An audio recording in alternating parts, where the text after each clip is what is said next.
que encaminhará a palestra, queremos convidar que venha aqui José Carlos da Luz, que é do Centro Espírita Humildade e Fé. Ele é da FEC, Federação Espírita Catarinense, da URI 14. Chega para cá. Então, José Carlos da Luz, para fazer a abertura, fazer a oração inicial, e em seguida a gente vai iniciar a palestra de Ana Guimarães. Tudo bem? O senhor gostei de fazer de palestra.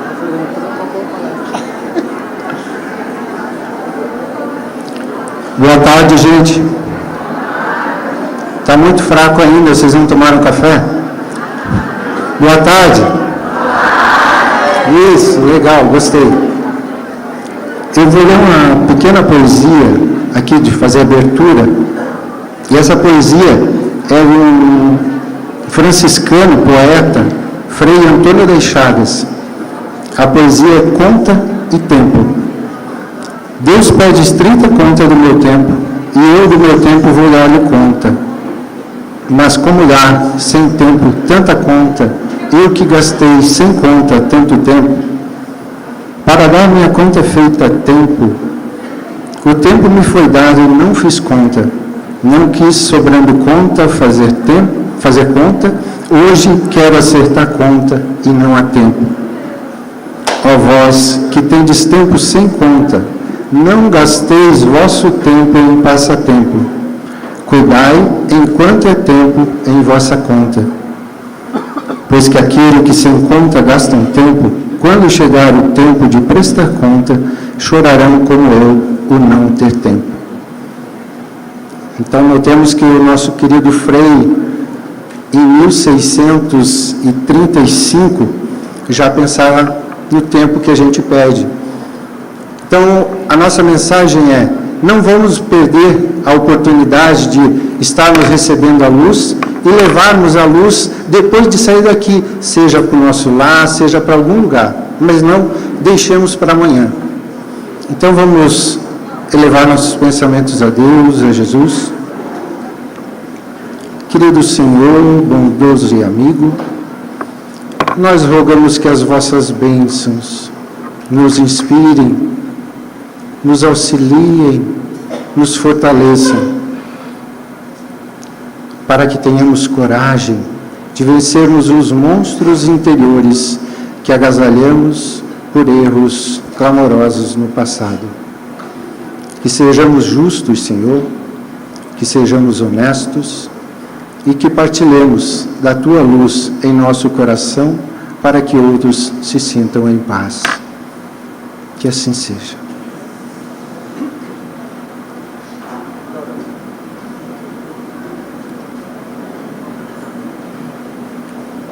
O tema da palestra é Inteligência Emocional no Perdão, com Ana Guimarães. Ana Guimarães é professora e técnica em contabilidade e fundadora e diretora do Grupo Espírita Caminho da Esperança, no Rio de Janeiro. Conferencista há mais de 50 anos, espírita de longa data, destaca-se como expositora, proferindo conferências no Brasil e no exterior. Eu faço aqui publicamente, pela segunda vez, o seguinte registro. Já fiz esse registro há 4 ou 5 anos atrás, em evento do SECAL. No ano de 1994, eu precisava fazer o diferencial e queria que essa diferença fosse favorável. Em 94, há 25 anos atrás, o Brasil teve uma alegria e uma tristeza. Teve a alegria que foi ganhar a Copa do Mundo nos Estados Unidos. E teve a tristeza que foi a perda física do grande piloto de Fórmula 1, Ayrton Senna. Eu queria encontrar algo que me desse a diferença. O que ficaria no 2-1 para dizer que foi bom, pelo menos? No Castelmar Hotel em Florianópolis, num evento nacional, eu conheci Ana Guimarães. E sempre faço a referência desta mulher notável, conhecedora, e que o tempo já está trazendo. Já é uma senhora de bastante idade, mas que tem sempre a certeza da busca de repassar o seu vasto conhecimento à luz da doutrina espírita. Então, mais uma vez, em Florianópolis, para falar do tema inteligência emocional do perdão, Ana Guimarães.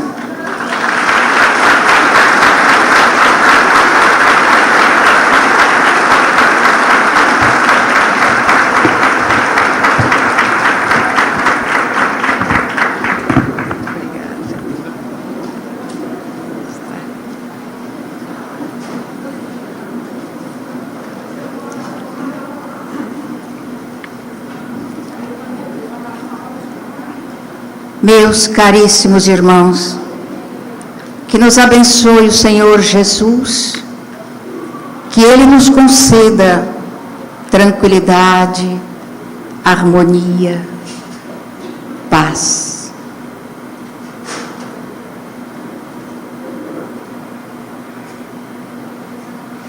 Nas cavernas da treva, a noite estava escura. Gemia o vendaval do pranto e da amargura nos pélagos sem luz. O delírio cruel cobria-se de palmas. O mal, febre e triunfante, escarnecia as almas do desespero à cruz. Soluços e rugidos pelo ar sombrio ecoavam sem cessar. Nos pântanos bravios jaziam monstros vis. Espectros do terror insanos gargalhavam, enquanto que do solo as fendas vomitavam coriscos e fuzis. Blasfêmias, maldições, sarcasmos e rugidos cruzavam-se no charco pestilento e fundo. Quem pode descrever os uivos doloridos de monstros a lutar em precipício imundo? Mas eis que um sol de luz brilhou na treva escura. Um sol de excelso alvor, de mágica ternura, encheu de aroma o val. Meu Deus, os prisioneiros se erguem redimidos, os gênios do terror soluçam comovidos e capitulam o mal. Perfume estranho os ares embalsamam. Ó Deus de excelso amor, que coração de flama transforma a treva em luz. E no silêncio imenso do infinito, murmura o pobre coração proscrito o nome de Jesus. Hernani Santana é o autor deste poema, Jesus. E analisando as suas palavras, a emoção vai tomando conta da alma. Uma palavra só. Exatamente como os imortais fizeram em O Livro dos Espíritos, dando a resposta 625 daquele livro, uma palavra só. Quando o poeta diz, e eis que um sol de luz brilhou na treva, e alguém indagou, como é que poderia alguém criar aquela luz intensa e fazer calar as vozes dos atormentados que uivavam nas regiões sombrias, umbralinas? E alguém diz uma palavra, Jesus. E a resposta 625, uma palavra, Jesus. Isto é tão intenso na alma, no coração. E muita vez, ainda na adolescência, quando eu lia todos os livros a respeito de Jesus que me caíam nas mãos, eu me perguntava, quem seria ele como ele seria. Há tantas imagens que se fazem do Senhor Jesus. Cada pessoa expressa a sua imagem, a sua maneira de ver, de enxergar. São lindas as imagens. E eu me recordo que, estando na Índia, perguntaram a Satya Sai Baba, levantando uma imagem que é a resultante de um trabalho feito com linha e agulha pela senhora Alexandra Herman.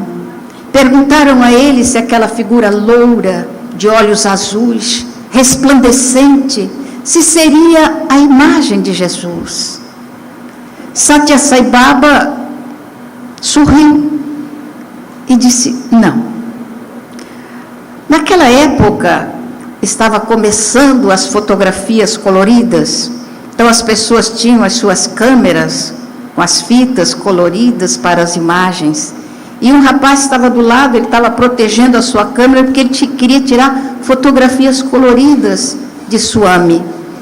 Então Swami se voltou para ele, que estava com a câmera na mão, e colocou a mão na frente da câmera, e ela começou a disparar.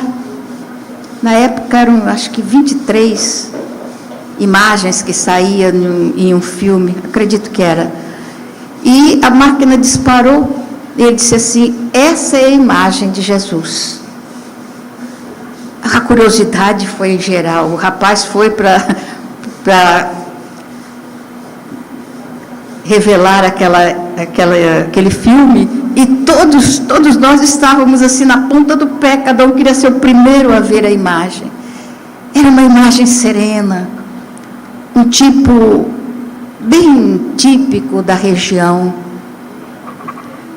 a testa ampla, nariz reto, a barba mais curta do que naturalmente a gente vê nas imagens, o cabelo chegava à altura do ombro, não ultrapassava, mas eram os olhos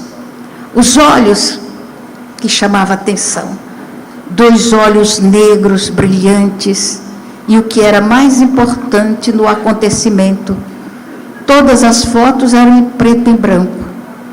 O rapaz falou: mas o filme é colorido, mas a imagem saiu preto e branco, um fenômeno provocado por Swami. Mas ali, o que para mim tocou é a imagem de Jesus, que na resposta 625 queria dizer: o modelo e o guia da humanidade, sem restrição religiosa, sem divisões, sem nada, um só rebanho para aquele pastor singular, para essa querida mensagem, porque não vou dizer que a mensagem seja aquilo que ele falou, ele era a mensagem. Onde ele estava, a mensagem estava junto. Quando abria a boca, a mensagem saía de cada partícula do seu corpo. Então, eu me acostumei a perguntar às pessoas: você é cristão? Você é cristã? E naturalmente as pessoas respondem que sim. Claro, eu sou cristão. E aí a pergunta: por quê? Por que você é cristão? As respostas são as mais diversificadas. Uma pessoa diz: porque eu sigo os seus preceitos. Interessante. Porque eu sou cristão. Todo mundo é. Sim. Mas eu procurei a razão em mim. Eu me perguntei: você é cristã? E eu quase cheguei a responder: não sou cristã. Ainda não consigo ser cristã. Porque para ser, eu teria que seguir o modelo e o guia. O modelo, aquilo que eu acredito que seja o especial para mim seguir esse modelo. E o guia, que é aquela criatura na qual eu deposito a minha confiança e a minha fé. Seguir. Consigo? Não. Mas dizer que eu amo também seria prematuro, porque ele disse: se me amais, guardai os meus mandamentos. E eu fico imaginando se eu consigo guardar os seus mandamentos, se eu consigo seguir os seus conselhos e nortear a minha vida por aquilo que ele ensina. E então os pensamentos bailam na mente e me convidam a cada vez aprofundar um tanto mais nas expressões daquilo que eu prego, que eu digo, que eu penso e que eu faço. E há pouco tempo eu estava relendo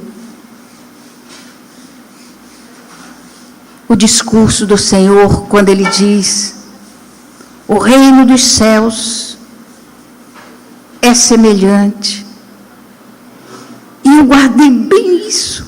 O reino dos céus é semelhante a um pescador que mergulhou e encontrou uma pérola perfeita. Encontrou uma pérola perfeita e, naturalmente, de alto valor. Então, ele volta, vai, vende tudo que tem para adquirir aquela pérola perfeita. E eu fiquei pensando, um pescador, o que é que ele tinha para vender? Uma cabana próximo do mar valeria quanto? Algumas coisinhas dentro de casa para vender? Se ele tivesse posses, não seria pescador de pérolas. Ou então pescaria as suas pérolas, as suas próprias pérolas. Mas não, ele servia ao Senhor. As pérolas que eram pescadas pertenciam ao Senhor. Então, o que ele tinha para vender? Nada. E hoje, ouvindo o nosso companheiro Jorge Elahá, ele dizendo, estava dentro. E eu pensei com os meus botões, eu tinha pensado mais ou menos isso, não da forma muito bonita que ele colocou, mas dentro. Então, o que é encontrar uma pérola de alto valor? Você já encontrou uma pérola de alto valor, perfeita? Ou um tesouro escondido num pedaço de terra que não lhe pertence? Então, imaginando que essa pérola perfeita, ou esse tesouro, ou a dracma perdida, tudo aquilo que se assemelha ao reino dos céus, é exatamente o que nós já encontramos, o que já tivemos nas mãos tantas vezes, o que temos conversado com as pessoas ou temos discutido na casa espírita. De repente nós encontramos uma trilogia que não é exatamente uma religião, mas é uma forma de viver, de existir, de estabelecer parâmetros para o comportamento. Encontramos uma filosofia de bases científicas e consequências de ordem ética, de ordem moral, de ordem comportamental. Alguma coisa que nos faz refletir, não para fora, buscando o que está lá fora, mas a respeito daquilo que está dentro de nós, do que eu sou, do que eu represento. Então, começar a pensar, por que eu me digo cristã? Por que eu sou cristã? Por que você é cristão? Porque o Senhor Jesus ainda continua a ser uma incógnita. Ele falava por parábola, e dentro de uma visão mais concreta de parábola, é o caminho mais distante de um ponto a outro. É uma linha curva. Temos um ponto aqui, outro ali. E perfazemos uma jornada com uma curva para chegar a este ponto. É o caminho mais distante. Então, as palavras do Senhor Jesus, elas serão interpretadas aqui de uma forma, ali de outra, aqui de outra, e mais adiante de outra. Nós vamos descobrindo nuances a respeito do que ele falou. Então, o que eu aprendi aos 16 anos, quando me tornei espírita, tinha uma conotação completamente diferente daquilo que eu entendo hoje, já nos meus, não vou dizer quanto, mas um monte de anos vividos. Diferente.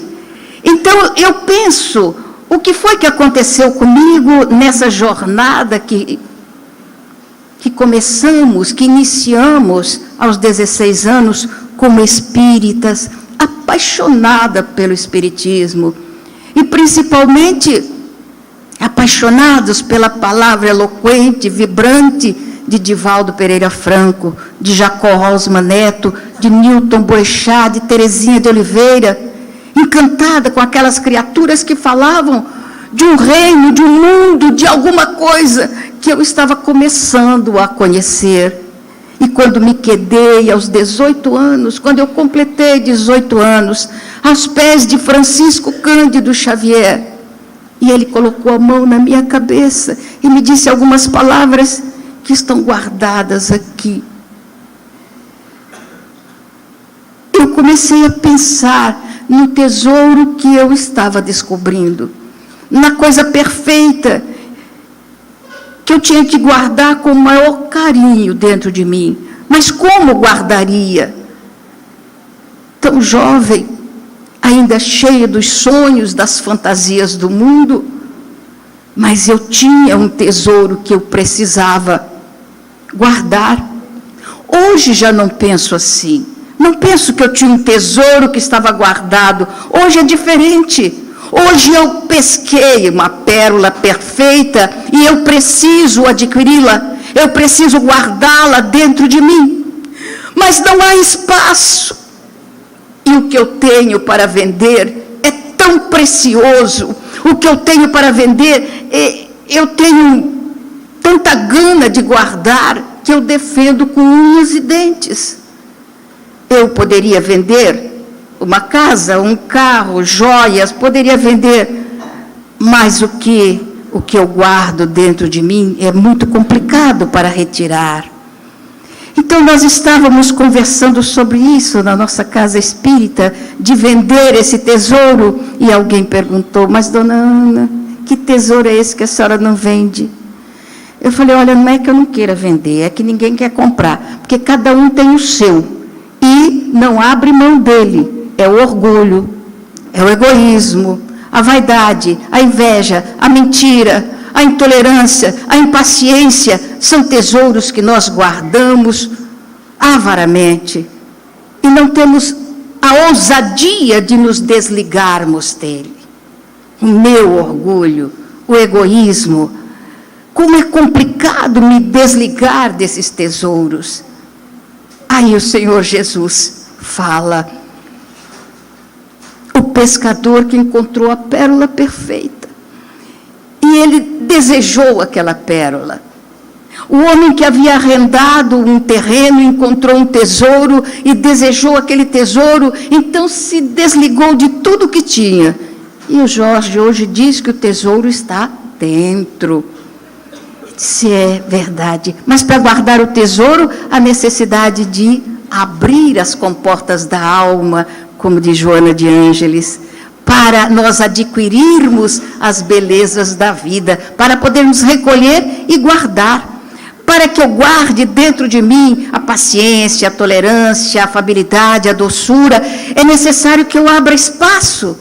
O espaço que o ciúme tomou conta, o espaço que a inveja tomou conta, a impaciência, a falta de resignação, a intolerância. Então, tudo isso está aqui, eu preciso retirar para substituir pelos valores reais da alma, que é exatamente o tesouro de alto valor que foi encontrado no terreno, ou a pérola, para guardar. Então é um trabalho interno realmente, e é um trabalho feito de mim para comigo mesmo. Quando falamos, nós não falamos para ensinar aos companheiros. Quem somos nós para ensinar alguma coisa a alguém? Ele era o mestre. Era bom, mas não desejou ser chamado de bom. Então nós repetimos, mas para mim mesma, repetindo como vimos fazendo anos a fio, para que eu aprenda a modificar, a estruturar melhor. No item 26 do Livro dos Espíritos, os imortais dizem, respondendo à indagação de Allan Kardec, que nós éramos o princípio inteligente. Éramos o princípio inteligente.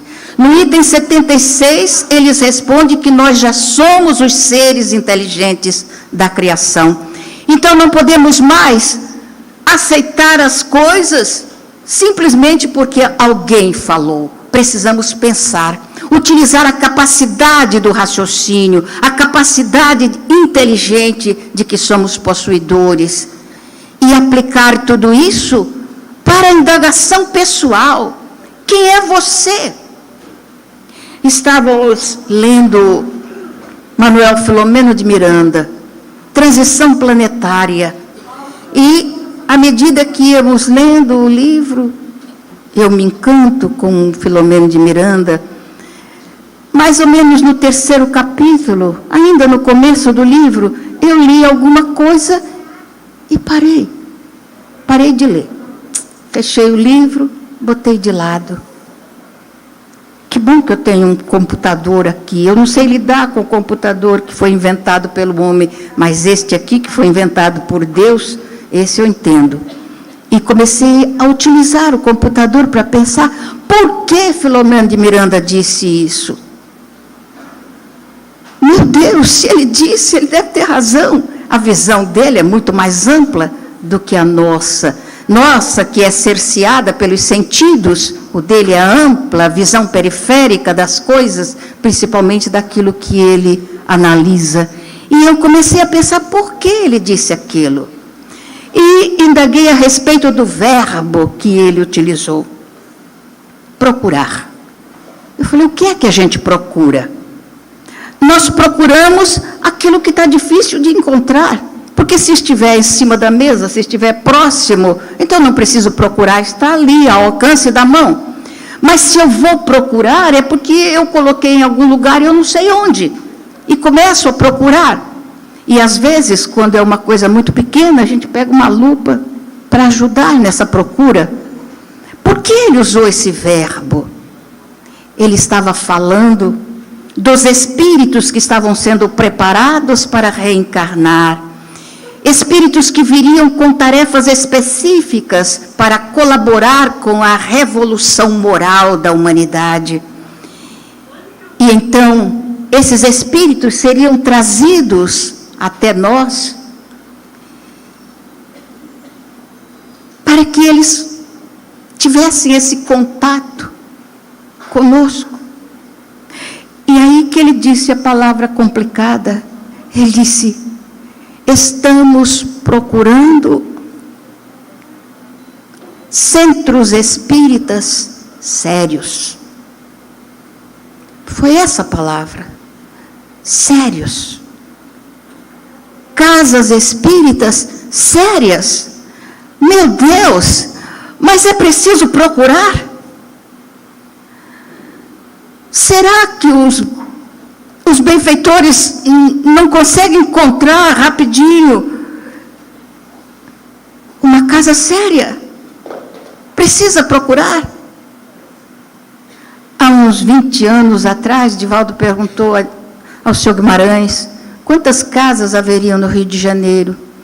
E ele disse, perto de 500, ou talvez um pouco mais, 500 casas espíritas. Eu disse, oh meu Deus, precisaria procurar casas sérias. E isso me tocou a alma de tal maneira, que eu cheguei na nossa casa e perguntei aos companheiros que estavam lá, a casa que você frequenta é séria? Todos responderam que sim, sim, a nossa casa é séria. Muito bem. Por quê? Por que você acha que a casa é séria?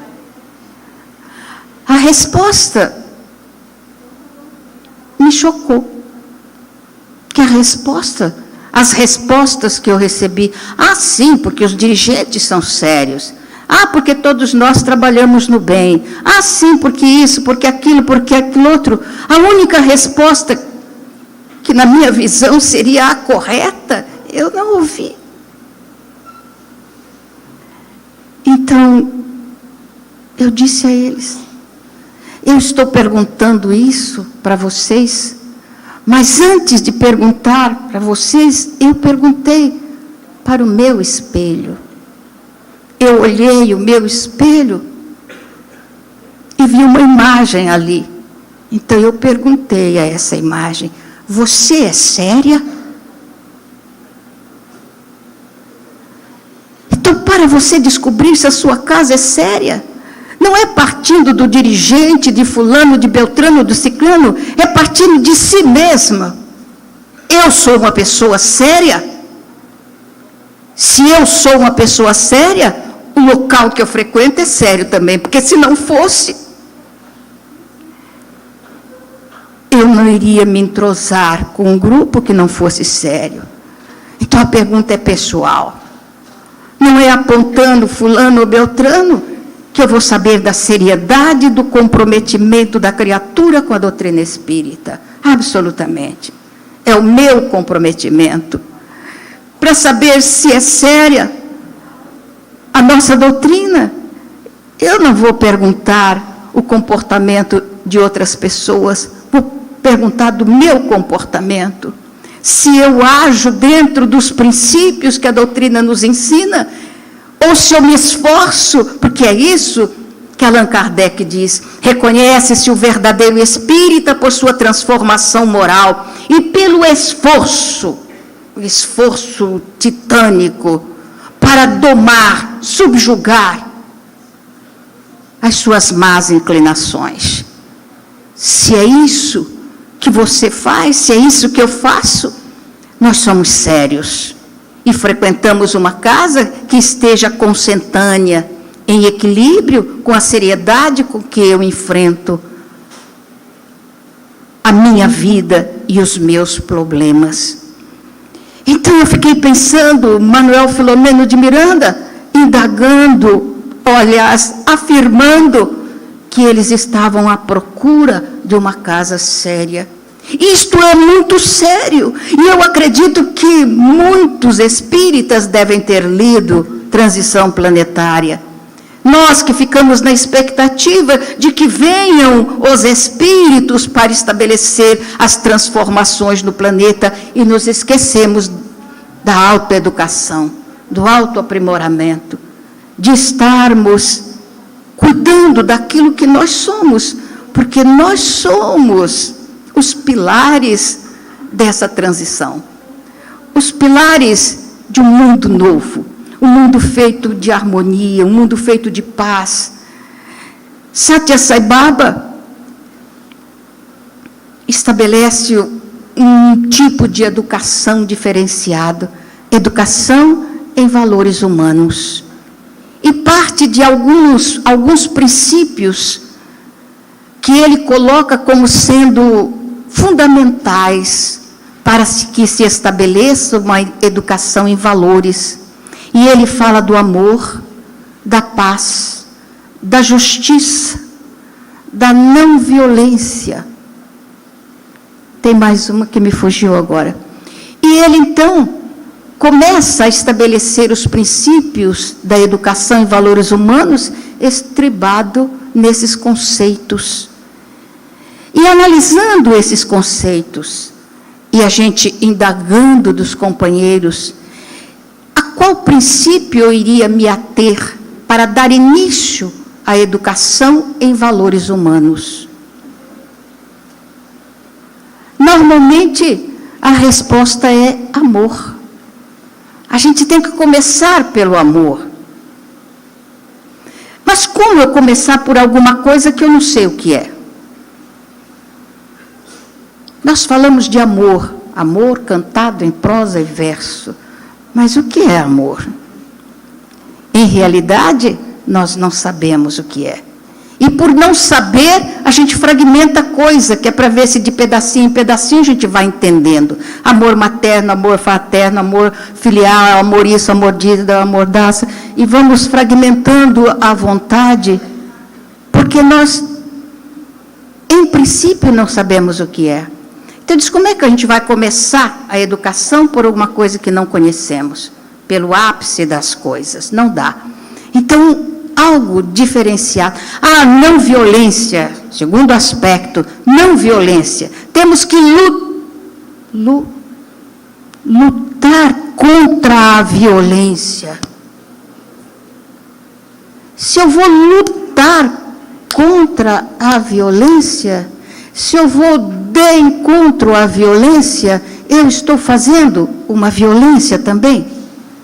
Luta é força, movimento, é violência. Então eu vou de encontro à violência. Então eu estou estabelecendo uma violência também. Não seria esse o começo? Se eu já estou utilizando a mesma coisa, então não seria uma forma de trabalhar a violência. Qual seria o mote principal para que nós seguíssemos os passos da educação e valores humanos? Todos os princípios são complicados. Amor, justiça, paz, não violência. Falta um. Todos eles são complicados. Então, como seria? Aí ele diz, Swami diz, procurar a paz. Aí, Paulo diz, busque a paz e siga-a. Então, a gente vê que a paz não é uma coisa estática, uma coisa parada. Se ele manda que a gente busque a paz e siga, ela é dinâmica, ela é movimentada. Então, eu tenho que procurar uma paz que seja dinâmica, que se movimente. Então, não é a paz de estar no conforto, numa tranquilidade, numa rede, balançando, um ventinho bom, alguém abanando. Não é essa paz. É alguma coisa que deva estar dentro de mim. Quando é que eu sinto paz? E aí eu uso o computador para pensar na paz. E eu me recordei da primeira vez que eu fui com a juventude fazer um trabalho numa comunidade carente. E naquele dia eu fiz coisas que eu nunca imaginava que eu fosse capaz de fazer. Dar banho numa criança bem sujinha, nariz escorrendo, os olhos todo danado. E todos os jovens faziam, era a primeira vez. Eu tinha me tornado espírita no começo da semana, na segunda-feira, e agora no domingo eu já estava ali. E eu olhei para a criança, que até era colega de trabalho, que era espírita, me deu para lavar. Ele disse, dê banho nesta criança. Eu olhei para os olhos da criança e falei, como é que eu vou lavar isso com a minha mão?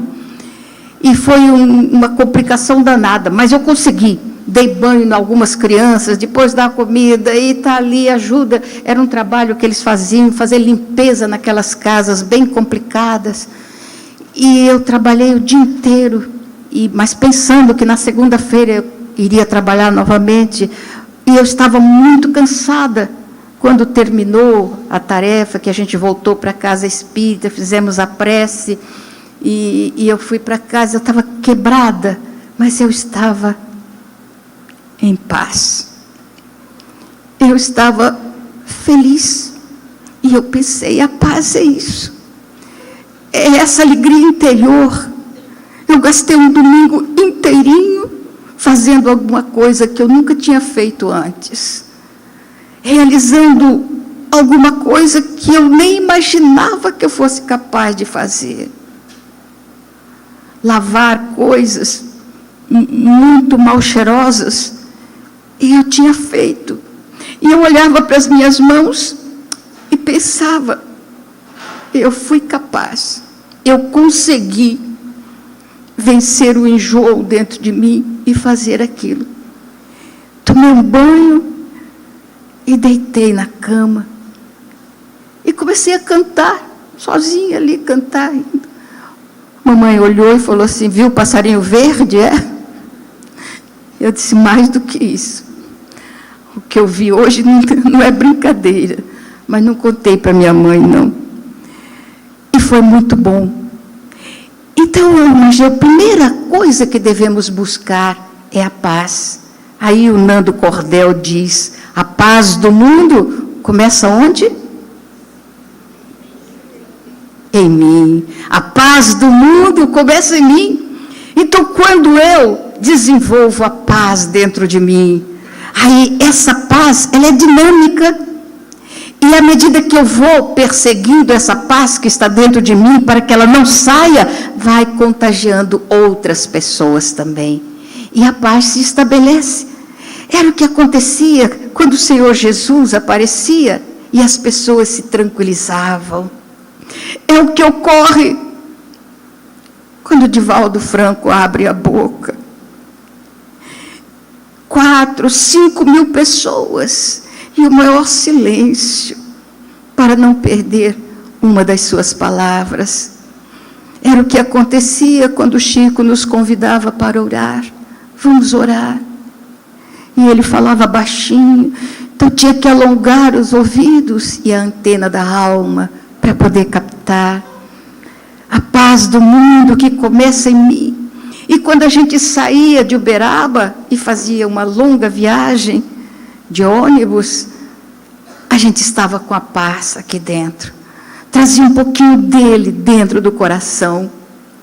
Foi a primeira paixão da minha vida, Chico Xavier. Paixão que eu guardo até hoje dentro de mim. Então, essa paz que começa, ela nos dá uma outra possibilidade. Quando você está em paz, você é justo. Você é capaz de analisar uma coisa e dar o justo valor a essa coisa. Então, a paz te leva à justiça. Então, você é capaz de estabelecer uma visão justa das coisas, porque você está tranquilo, porque você está em paz. Então, da paz você vai à justiça. E aí você vai partindo para os demais departamentos. E quando você é capaz de estabelecer esses departamentos dentro de você, o que acontece? Você ama. Você olha a criatura e a entende, a posição que ela está. Por isso eu acredito que Deus não castiga, nunca. Por quê? Porque Ele entende as crianças que somos nós, e que comete tanta coisa errada, que faz tanta bobagem, e Ele deve olhar com uma ternura infinita para todos nós, não importa quem seja. Ele nos olha com o mesmo carinho. São crianças que não sabem ainda o que fazem, mas vão aprender, estão caminhando para isso. E então, nós também começamos a ter a mesma visão. Aí então, a gente começa a entender mais um pedacinho do Evangelho. Não julgueis. Não julgueis a ninguém. Com a mesma medida que medirdes, também sereis medidos. Então a gente começa a entender, porque de repente eu tenho paz, de repente eu sou justa, e de repente eu começo a perceber que as pessoas estão caminhando por caminhos ínvios, difíceis, complicados, e elas precisam mais de ternura, mais de amor, do que de aguilhão. Apesar de que o aguilhão de vez em quando funciona muito bem. Então, nós estamos caminhando dentro desse aprender constante. Então, nós descobrimos uma pérola de altíssimo valor. Vamos começar a vender. Vender não é bem a palavra, porque ninguém vai querer comprar, cada um já tem o seu. Mas a gente vai começar a jogar fora aquelas coisas que representam para nós coisas importantes. Não reagir contra os outros. Aí eu uso o quê? o fator inteligência. Eu sou um ser inteligente da criação, então eu uso a inteligência. A reação é típico do irracional, mas eu estou caminhando na racionalidade. Ainda é o instinto que fala mais alto em mim, mas eu já posso raciocinar em termos de razão. Então eu vou agir com a razão. Se a reação é típica do irracional, eu vou agir no sentido de não estabelecer nenhuma polêmica, nenhuma agressão contra aquele que não pensa da mesma forma que eu penso também. O Espiritismo é rico e é das coisas que podem nos dar uma alegria infinita. Basta pegar o livro Voltei.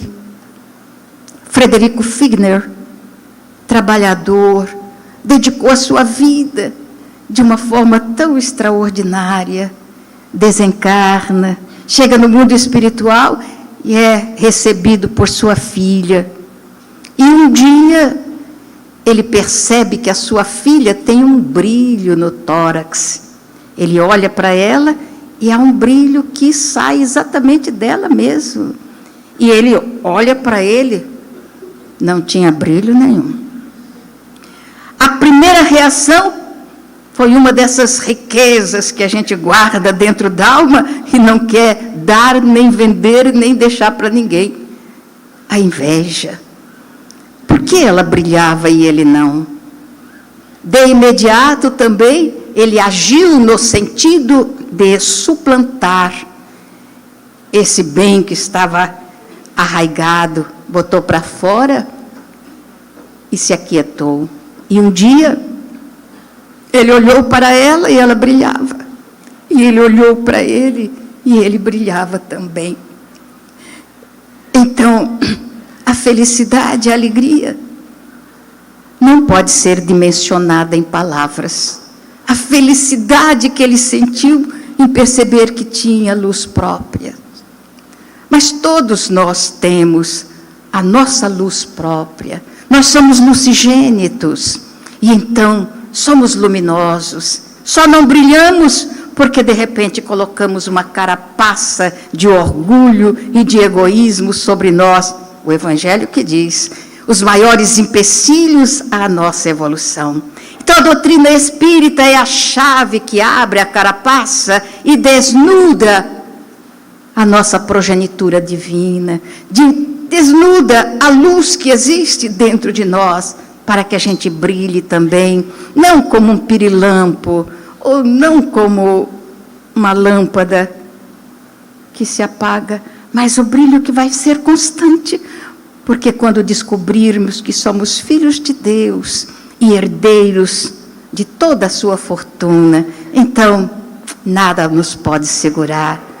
Então, lendo as experiências daqueles que já partiram para o mundo espiritual e deixaram um acervo extraordinário, serve para que coloquemos como uma bússola diante dos nossos passos, para seguirmos em busca desse hemisfério feliz, que é a paz.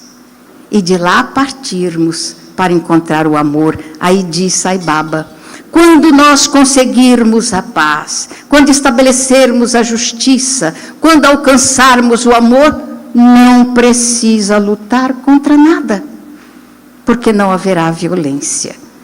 Então não há necessidade de lutar contra a violência. Ela não existirá se nós estivermos em paz. Ela não vai existir se nós formos justos e se nós nos quisermos bem.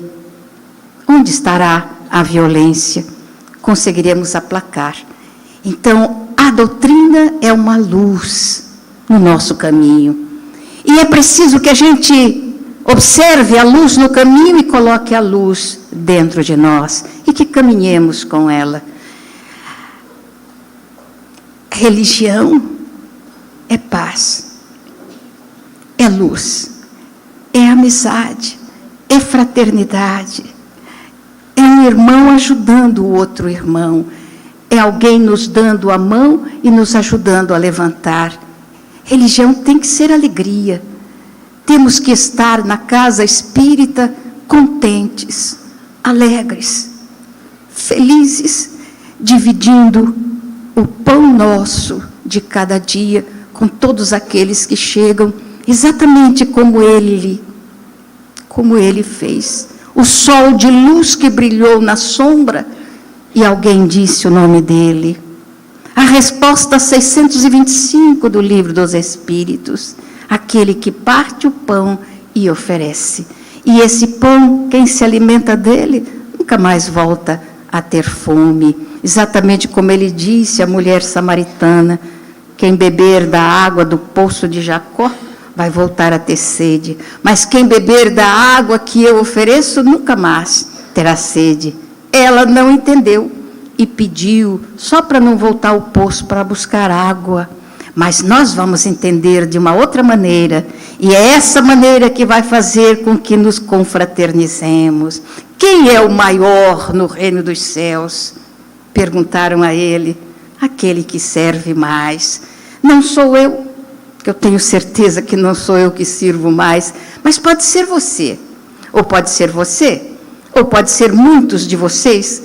Eu não sei, mas o importante é que a gente comece a trabalhar no sentido de ser, não o maior no reino dos céus, mas crescer no reino dos céus, para que Ele fique feliz com a nossa presença, com a nossa jornada. Na lousa do coração, cujo giz é o sentimento, cujo escrevente é o espírito, eu vi num deslumbramento um lindo nome gravado, de 4 letras formado e irradiando esplendor. Uma palavra que encerra toda a beleza da terra. Essa palavra era amor. A mim mesmo perguntei, estupefata que estava, quem me trouxe aquela lousa?